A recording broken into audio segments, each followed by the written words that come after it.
Hintayin mo siya matapos din. May tinatanggal siya.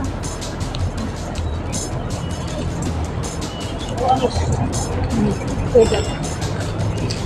Bigyan na nakin. Buti na ano ka.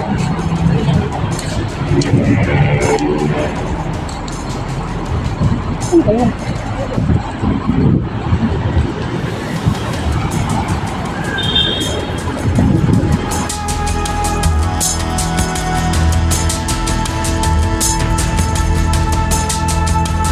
Magkasama kayong lumabas ng mall?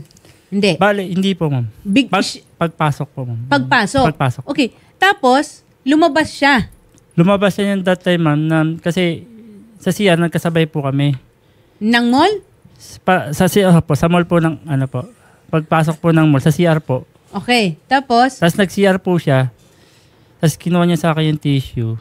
Hindi ko po akalain na yun nga po, na mabilis siya nakapag-CR. Ako naman po, sinabayan ko po yung pag-CR niya na hindi po ako nakapagpaalam. Okay. Nasa mall pa lang tayo ha. Sa loob tayo ng mall nito ha. Nung lumabas siya, hindi ka na niya nakita. Siguro nauna siyang lumabas. Ganun na nga po. Okay. Kaya, dumiretso la, tumuloy-tuloy siya doon sa ito na ngayon.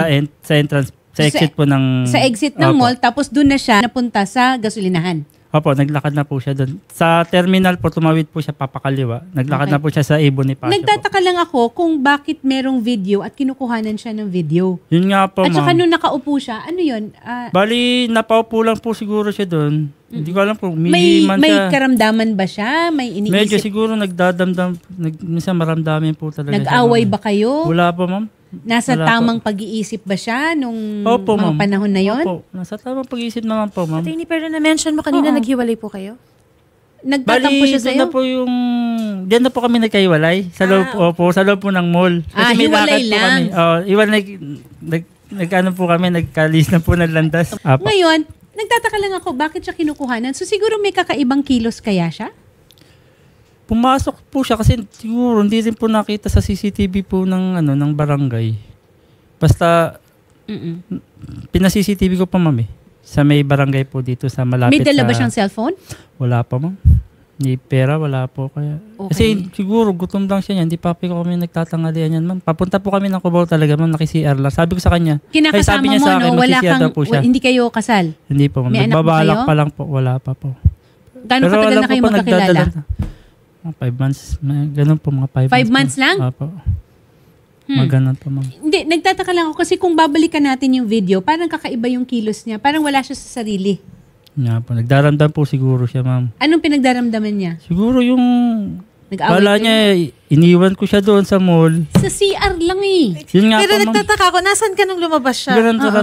Umalis ka ba? Nag-CR po ko, ma'am. Kaya nga, nag-CR kayo, nantay mo siya, Opo, sir? siguro nataran siya. Kasi first time niya lang po doon eh. Taga saan ba siya? Taga Samar po, ma'am. Ikaw? Ako po, natira lang po ako dyan sa Santa Maria, Bulacan. Pero, paano kayo nagkakilala? Sa amin po, sa Santa Maria po. Doon din po sa lugar po namin, sa Pasay. Nagtatrabaho ba siya doon? Anong, galing siya ng Samar? Dati po, nagtatrabaho po siya sa Laguna. Mm. Siguro first time niya po nakarating ho dyan sa may... Nagsasama na kayo. Okay. Ang pangalan ng kinakasama mo ay Maria Lynn Pobres. Cebuano Pobres po. Ito yung picture niya. Paano niyo po nakuha yung video po dun sa gasoline station? Bali, pumunta po ako nung nakarang araw. Paano niyo po nalaman? Bakit mo alam? Kasi, nakita po sa CCTV po ng barangay na pumasok siya dun sa loob ng gasolinahan po. Sa area ng gasolinahan? Opo, pumasok po siya. Okay. Tapos ngayon, ang tagal niya po doon. I-review po yung CCTV. Matagal siya sa gasolinahan? Gasolinahan. Tapos nagpunta po kami ng barangay. Sabi nga po sa akin, wala daw sila napapansin. Nakausap ko po ibang crew na lalaki. Yung pala yung mga babae pala na crew, yung sila pala yung nakakita. Bakit daw nila kinuhanan? Yun ang hindi ko po alam, ma'am. Yun ang hindi ko po alam. Siguro, napansin lang nila yung kinakasama ko po. Dumiretso po siya dun eh. Kasi bakit siya nakaupo dun sa gilid? Nakaupo siya, attorney, and parang ganun. Opo.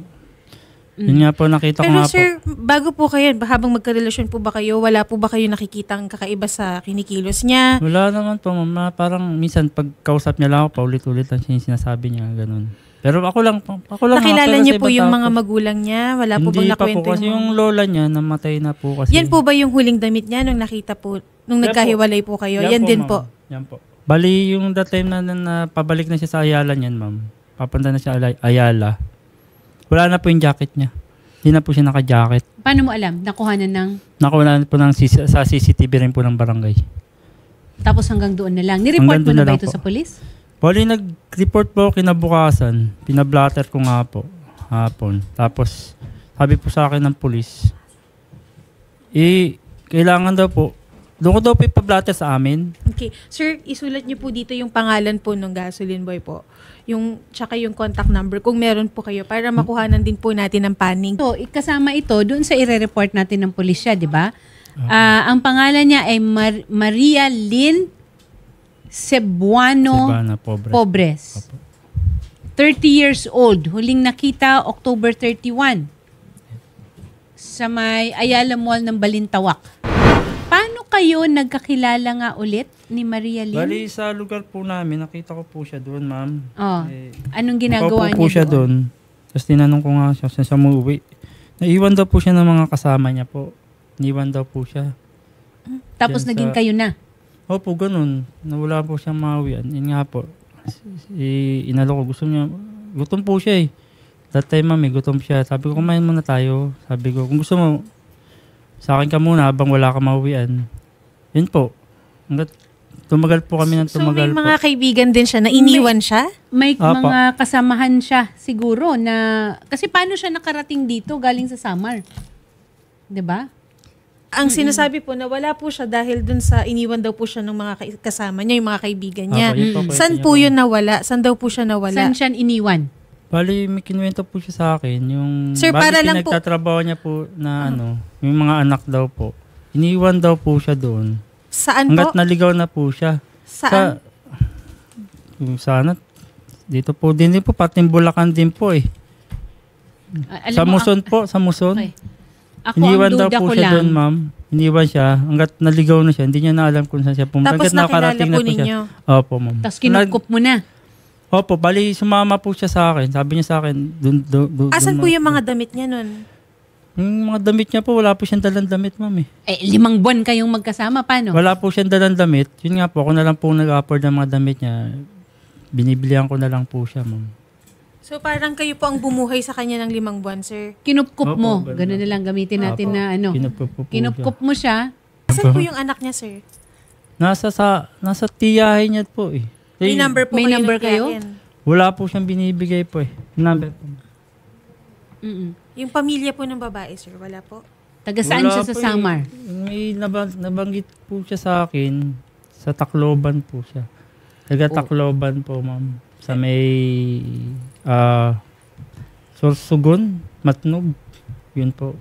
Magkakaibang lugar yan, ha? Ibang lugar ang Samar, ibang lugar ang Tacloban, Yun nga po. ibang lugar ang Matnog. Alam mo, Shari, ako, ang duda ko, may problema, may kakulangan sa pag-iisip siguro itong si Maria Lynn.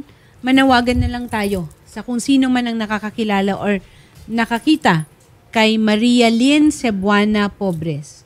Well, at least for 5 months. Siguro naman maayos ang pagsasama ninyo. Maayos Hindi naman mo po, ba hindi siya po kami nakitaan nag-away. ng kakaibang kilos?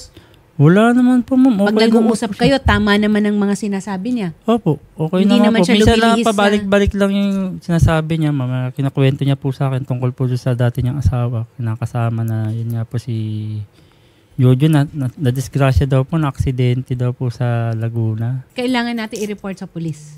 Yun, as a missing person. At saka mukhang, yun nga, kung kakaiba ang kilos, hindi kaya nagda-drugs ito? Hindi naman po. Galit nga po siya sa bisyo eh. Oh. Wala naman po siyang bisyo, ma'am. Kasi sigarilyo, hindi ko nga po ng sigarilyo, no? Maria Lynn Cebuano, pobre sana kung nasaan ka man ngayon, di ko naman talaga alam na gano'n nga mangyayari na magkakaiwalay tayo nun. Kung alam ko lang na malalaman ko na magkaiwalay tayo dyan sa mall, CR ka na, nasabayan ko pag CR mo. Hindi ako nakapagpaalam sa'yo. Pasensya ka na. Sana kung nasaan ka man ngayon, sana kung sakali kung sino nakakakita sa kanya, pagbigay alam nyo lang po sa dito po sa ano po na ay balik po may balik po siya. Babes, sana umuwi ka na o ano. Alam mo naman kung saan tayo nakatira eh. Kaya lang, yun nga, siguro sa lagay mong yan, hindi mo alam, hindi niya po kasi alam kung saan po siya sasakay eh. So, hindi rin niya alam kung paano siya uuwi sa'yo? Opo, hindi niya po alam eh. Yun nga Sana po. merong magmalasakit kung kakilala man siya o nakita siya. Opo. Diyan lang po siya nagkaiwalay po kami diyan sa may Ayala Mall. Diyan po sa may malapit to sa Balintawak. Hindi ko lang po alay na ganun po mangyayari sa amin na dahil po mag-CR lang po, magsi-CR. Nagkaiwalay po kami. Okay. At saka siguro, Shari, kung merong mang nakakakilala kay Maria Lynn, kung sa Samar, sa Matnog, o kung saan yung mga areas na sinabi niya, ayan, nawawala pa rin si Maria Lynn. Opo. Ma'am Maria Lynn Cebuano Porres, 30 years old, at huli po siyang nakita October 31, alauna po ng hapon sa may Ayala Mall, Balintawak, Quezon City. Ito po ba yung sa Cloverleaf po? Iba pa po?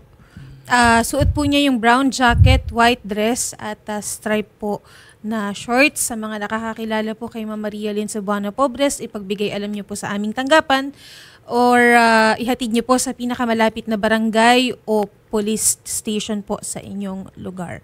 Maraming salamat, Sir Janjan, and kapag nagkaroon po kami ng update, agad po namin kayong tatawagan. Magandang hapon po, sir. Salamat po, ma'am. Okay.